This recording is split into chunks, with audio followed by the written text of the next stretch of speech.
All right, this is going to be my attempt to try and use Camtasia on my own and to give you an introduction to week 1 for our blended instructional delivery course. First of all, I would really like to welcome all of you to the course. I know that it's really tough when you're teaching to take on another class and to add to your workload, which is already big. I have taught full-time for 9 years, so I really am well aware of what is all involved with that. So welcome, and once again, I'm very appreciative that you're taking the time to learn this for your students. I'm going to try going over to my screen and seeing if that works or not to use it as a guideline for our discussion. Okay, so usually when I have the face-to-face class, I always have an agenda, so I'm going to try to replicate that in this online environment as well. Basically, I want you to understand that blended learning, blended teaching is really focused on the student, and we want it to be active learning, so there's multiple things that are involved. A lot of times I've heard people say, well, I put a discussion board out there, and then they think they've blended their course. But it's much more than that, and if it's done well, it makes it really, really fun to teach, and it makes it really, really a good class for your students as well. I've already gone over my introduction, but now I'd like to share with you what my expectations are in a blended course. This is actually an online course, but I do still expect you to participate. But I also want to share with you what I would tell my students if it was a totally blended course. So I'm going to pull up that particular schedule example to share with you. And this is what I've done for our course. This was operations management last fall. I always share with the students the competency that we're working on, and then I tell them what their homework's going to be, and then I also break down and explain to them what their online blended portion is going to be as well. Why do I do this? Well, what I found out is that students were saying, like, Pat, you're giving us way too much work. I mean, we've got all this busy work.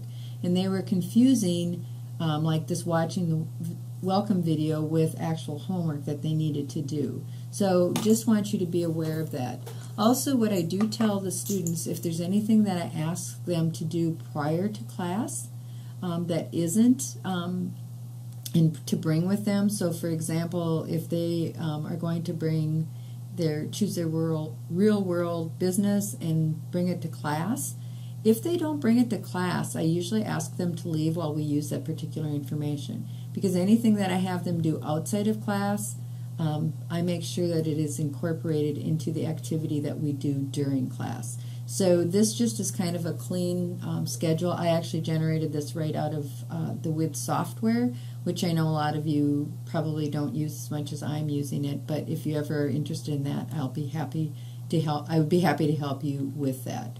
So that's what I use, and I share those expectations right up front with the students and explain to them what's expected of them. All right, well, on to week 1. First of all, an explanation of why and what.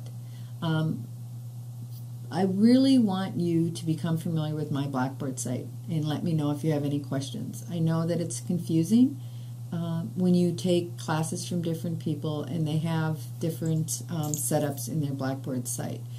I try to make mine as clean as possible, but obviously I can always use improvements, so I certainly would appreciate any of your feedback on that. Just a reminder that the competency you're working on this week is to examine blended hybrid teaching. When I say hybrid and I put that in parentheses, a lot of times you can do research and you're going to find out there that hybrid comes up as well. We define it as blended here, but I think anytime we get into words, it's always good to be clear that they are both really interchangeable. So just so you know that, and I think it's important to do this, which I'm going to have you do some reading as well as some research on your own, and then also interview some instructors who have gone through the class. But I think it's really, really important to start with this for getting a foundation on what blended learning is.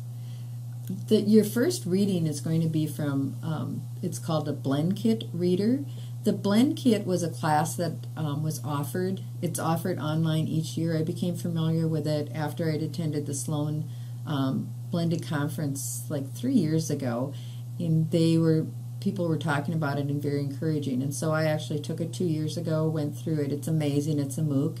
There were like 3,000 people in there, and I'm trying to think to myself, how could 3 people respond to everyone? But they did. There will be another one starting this spring. I believe it starts in February, so you have the link out there to that. I've given that to you in course resources.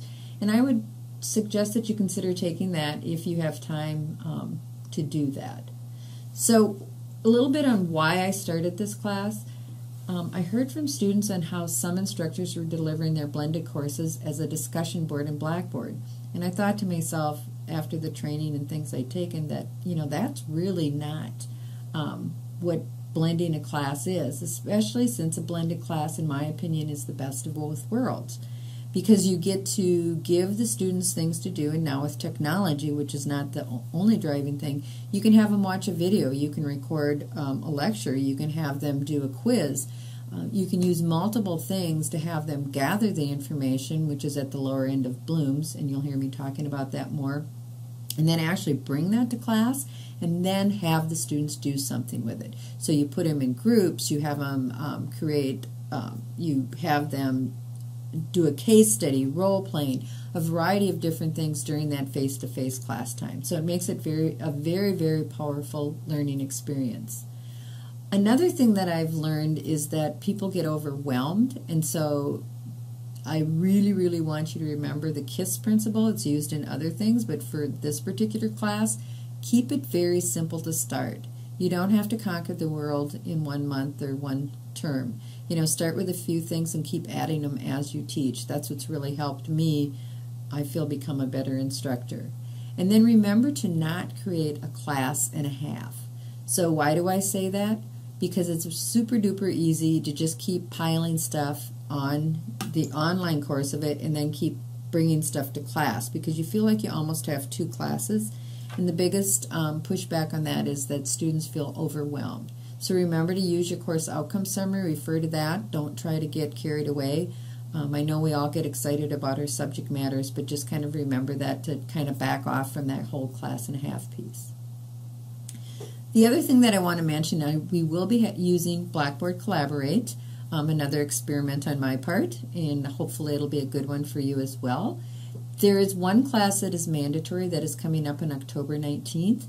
This session is mandatory for the simple reason that you will be, each of you will be presenting your results from the interviews, your instructor interviews. And so we want to kind of have a, like a synchronous class, but everybody's going to have the opportunity to talk.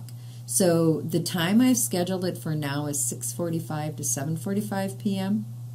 If that doesn't work for anyone, let me know right away, and I will try to put out like a doodle or something like that, survey, so I get the best time for everyone. Then we'll have another collaborative session on October 26th, and the third and last one will be on November 16th. In addition to that, I am going to be putting you into groups for in a couple of, it'll be 2 or 3 weeks, I can't remember exactly. And you will also have a collaborate session within that group, because I want you to experience that as well. I think that one of the core abilities of our college is to be able to work together in groups, and I feel like this is a really good opportunity to allow you to practice using that tool so you can use it with your students.